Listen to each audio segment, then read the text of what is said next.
Hi friends, welcome back to my channel. ఈ రోజు అయితే నేను కుండ బిర్యానీ అయితే ప్రిపేర్ చేస్తున్నాను. అది కూడా స్టవ్ పైన కాదండి, కట్టెల పొయ్యి పైన అయితే చేస్తున్నాను.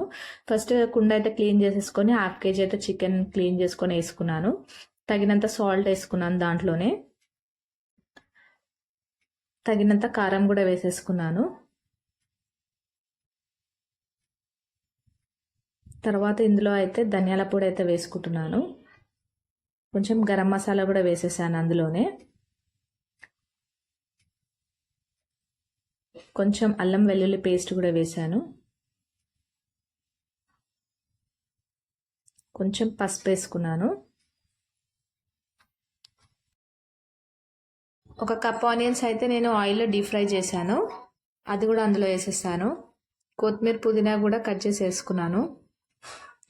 హోల్ గరం మసాలా అయితే వేస్తున్నానండి అందులోనే. అన్నీ అయితే మంచి మ్యారినేట్ చేసుకోవాలి. 2 పచ్చిమిర్చి అయితే కట్ చేసి వేసాను. 1 లెమన్ అయితే జ్యూస్ అయితే వేసేసాను కట్ చేసి. ఒక 1/2 కప్ అయితే కర్డ్ కూడా వేసాను అందులోనే. కర్డ్ ఏంటంటే లాస్ట్కి వేసుకోవాలి. ఒక 1 కప్ ఆయిల్ కూడా వేసాను. ఏదైతే ఆనియన్స్ అయితే ఫ్రై చేసుకున్నానో అదే ఆయిల్ అయితే వేసుకున్నాను. మసాలా మొత్తం చికెన్కి పట్టేలాగా అయితే కలుపుకోవాలండి. కలుపుకున్న తర్వాత ఒక 1/2 అవర్ అయితే పక్కన పెట్టేసుకోవాలి. అలాగే బాస్మతి రైస్ కూడా నేను ఒక 1/2 అవర్ కడిగి పక్కన పెట్టుకున్నాను. వెదర్ అయితే చాలా కూల్గా ఉందండి, వర్షం వచ్చేలా అయితే ఉంది. మేమైతే కట్టెల పొయ్యి పైన అయితే ప్రిపేర్ చేస్తున్నాం, అది కూడా టెర్రస్ పైన అయితే చేద్దాం అనుకుంటున్నాము. చూడాలి, వర్షం వచ్చేలా ఉంది, ఎలా ఉంటుందో తెలియదు ఇంకైతే.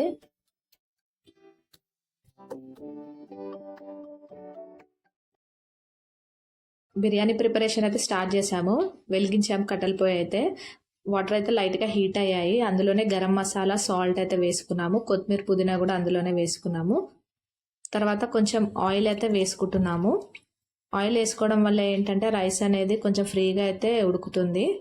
వాటర్ అయితే మసిలిన తర్వాత అయితే బియ్యం కూడా అందులోనే వేసేసుకుంటున్నాము. రైస్ అయితే హాఫ్ బాయిల్ అయితే అయిపోయిందండి. ఇప్పుడు కుండలో ఏదైతే చికెన్ మ్యారినేట్ చేసి పెట్టుకున్నామో అందులో అయితే కొంచెం వేడి వాటర్ అయితే పోసుకున్నాను. ఎందుకంటే కట్టెల పొయ్యి పైన కాబట్టి మాడకుండా ఉంటుంది. అలాగే ఏదైతే హాఫ్ కుక్ అయిన రైస్ అయితే తీసి దాంట్లో అయితే వేసుకున్నాను, మొత్తం తీసేసి. అలాగే కొంచెం 3-4 టేబుల్ స్పూన్ అంత వరకు అయితే గీ అయితే వేసాను. అలాగే కొంచెం ఆయిల్ కూడా వేసేసుకున్నాను. కొంచెం ఫ్రైడ్ ఆనియన్స్ కూడా వేసాను. కొత్తిమీర పుదీనా కూడా పైనుంచి వేసేసాను. కొంచెం ఫుడ్ కలర్ కూడా, ఆరెంజ్ ఫుడ్ కలర్ వేసానండి నేను.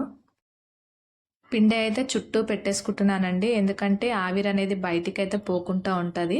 పెట్టేసుకొని పైనుంచి అయితే లిడ్ అయితే పెట్టేశాను.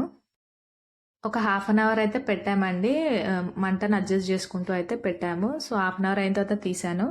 బిర్యానీ అయితే కింద అయితే కొంచెం కూడా మాడలేదండి, చాలా బాగా వచ్చింది బిర్యానీ అయితే. ఇదైతే ఫస్ట్ టైం అయితే ట్రై చేశాను, కానీ సూపర్గా అయితే వచ్చింది.